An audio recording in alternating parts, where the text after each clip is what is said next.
qu'est-ce qu'ils sont forts le PSG. Est-ce qu'on devait encore parler de Pacho qui a eu la note de 8 sur 10 dans ce match, qui n'a pas tardé de sortir homme du match? Quel match de bonhomme. Mais malheureusement aujourd'hui l'arbitrage a saboté le match. À quel moment il n'y a pas faute sur les deux actions? Mais c'est quoi le problème? L'arbitre a gaillardement oublié qu'il avait de siffler un match de la demi-finale, match de retour plus précisément. Mais c'est quoi le problème à la fin? Mais vrai de vrai, le Bayern était mou aujourd'hui comme match aller. On attendait un Bayern plus sûr et sévérin. Figurez-vous que même Olysée n'a pas pu tenir Mendes. Alors sur un magnifique 11 qu'a proposé le PSG aujourd'hui, on constate directement que les gars ont fait un classement 4-3-3. On regarde directement que la défense aujourd'hui était très bien construite. Au match aller, c'était l'avant-centre. Au match retour, c'est les défenseurs. Vrai de vrai, le PSG s'est préparé vis-à-vis de ce match aujourd'hui. Si on vient directement en termes de possession, on constate qu'en termes de première période, le Bayern Munich s'en sort seulement avec un seul tir cadré. Mais c'est quoi le problème? C'est en deuxième période que les choses se sont améliorées, que ce soit en termes de tir cadré ou bien en possession. Lorsqu'on vient directement dans le match, on constate que le match a commencé très fort, avec un PSG très ambitieux à l'extérieur. Ouais, ils étaient à l'extérieur. Car ça n'a pas manqué. À la 3e minute, le PSG a eu à inscrire son premier but par Ousmane Dembélé. Pourquoi il dit même 3e minute? C'était à la 2e minute, même si je peux me permettre. Une passe décisive de Kvaratskhelia. Alors, action rapide, très bien construite. Kvaratskhelia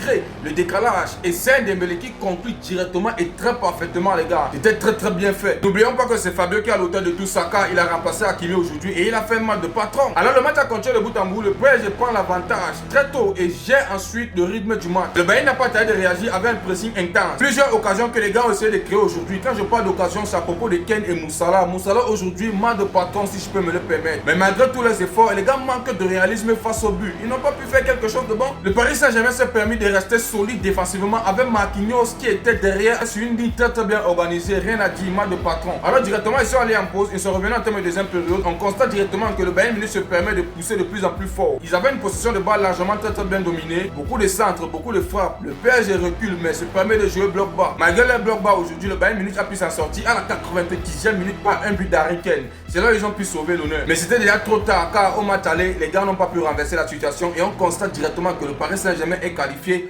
pour la finale de la Ligue des Champions pour une deuxième année consécutive. Vraiment, si Dembélé prend son ballon d'or cette année, les gars, ne vous posez pas de questions parce que les gars sont en train de travailler dur. Pourquoi le Bayern se permet de laisser la cadence? Les gars, mais qu'est-ce qui s'est passé aujourd'hui? Alors que j'étais à fond en train de supporter le Bayern, vraiment, Michael Olise, vis-à-vis du match que tu as eu aujourd'hui, tu n'étais vraiment pas au point car tu n'as pas pu manger Mendes aujourd'hui. Qu'est-ce que vous avez pensé pour ce match? N'oubliez pas de mettre en commentaire et n'oubliez également pas de vous abonner et de partager au maximum car c'est ça qui fait le référencement. On se rejoint sur YouTube pour un débrief de 10 minutes d'équipe. Ciao.